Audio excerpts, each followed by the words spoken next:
sisterhood that really cared about each other and then could care about the world.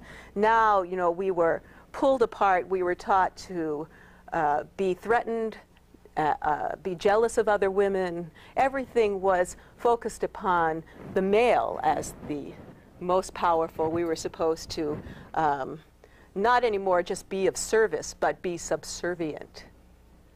Very good.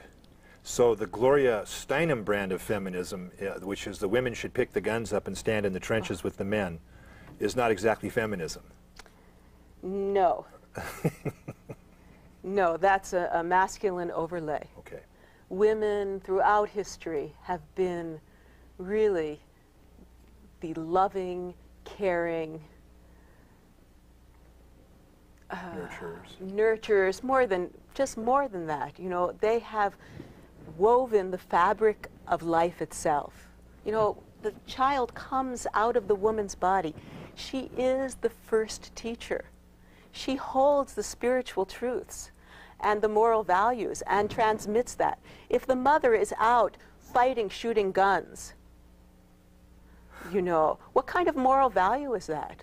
You know, it's in her hands to hold and cherish that life and the life of everyone around her. Very good.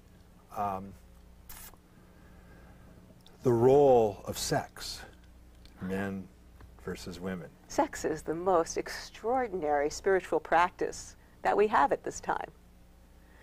In the ancient traditions, it was one of the means, because it's so physical and direct, for a man and a woman to directly experience the divine union of God and goddess.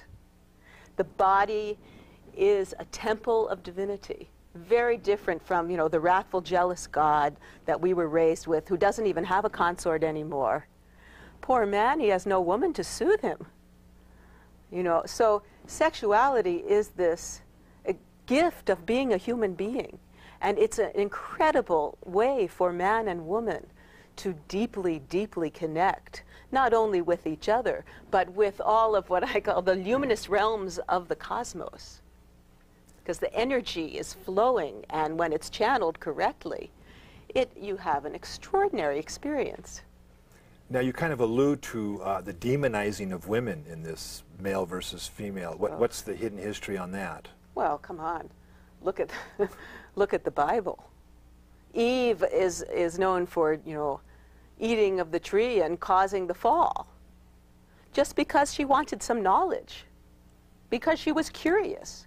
Well, women are not allowed to be curious. You know, women are the evil seductresses. Well, if you look at history from a different perspective than what we've been told of Western history, the one that comes out of the ancient teachings from many cultures, the Indo-Tibetan and the alchemical and the native cultures, you know, we did not start out as these accursed things who have been evolving.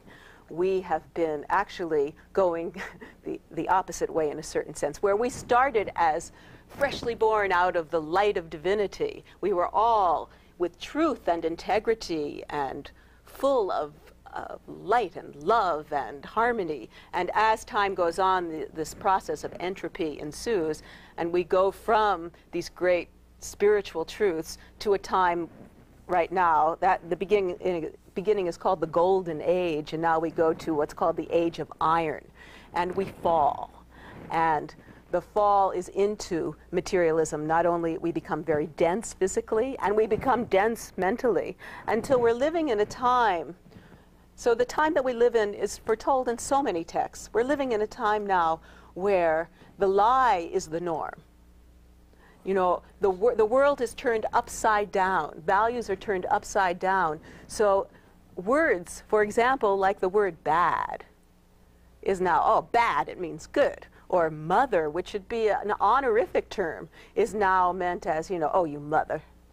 It's horrific. You know, this is what we live in. And women have been, for a long time now, half the cycle is dominated by these patriarchal values that get more and more intense until we're living in the political and social atmosphere that we live in now, where the world is being raped.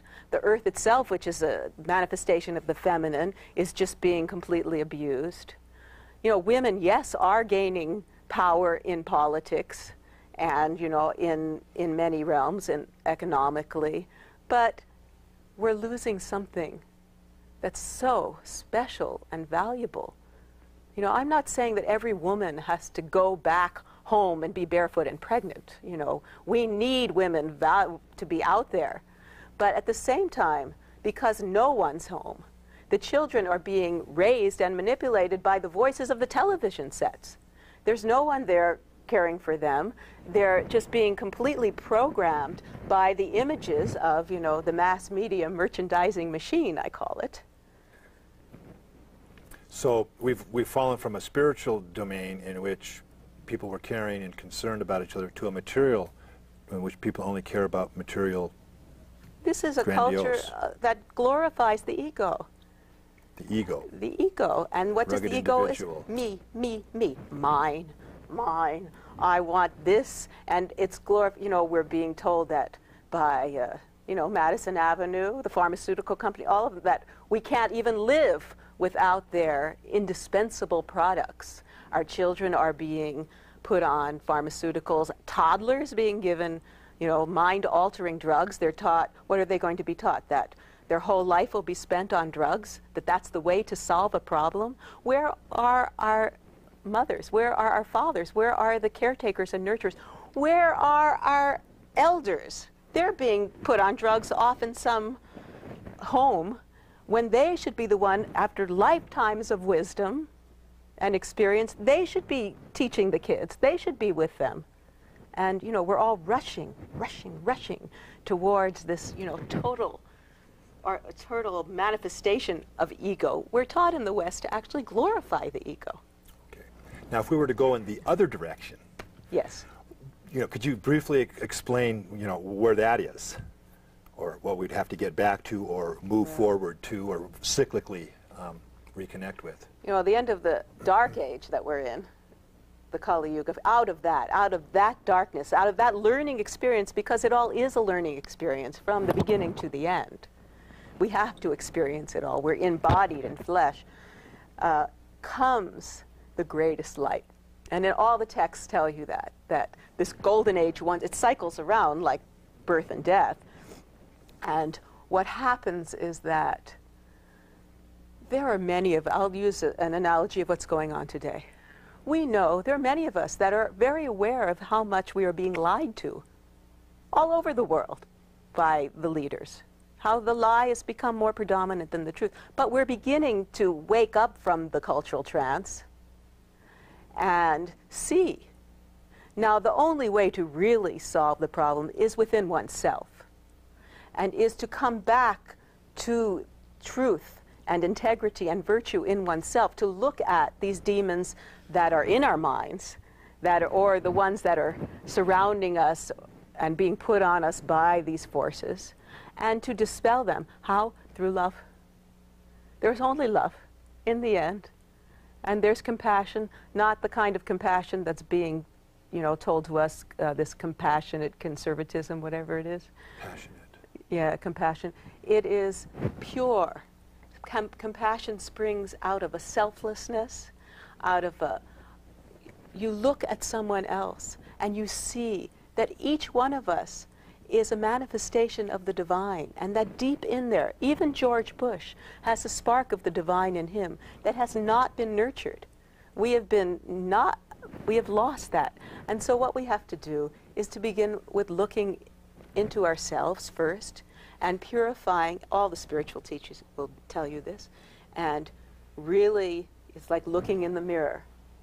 And instead of seeing through the eyes of your parents who have told you you're an ugly kid so you feel ugly the rest of your life, or a teacher who told you that, you know, you couldn't speak well so you feel that, let all that go. Let all that arise and really go deep and find some good friends and open yourself up and really talk about what's in your heart and free that, free the darkness.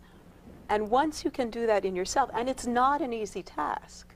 You know, we want the easy way. We're trained from childhood in this culture. That's why we're ready to take a pill, or we want a teacher, a guru to come hit us on the head and instantly we want enlightenment. But enlightenment, it's not easy work.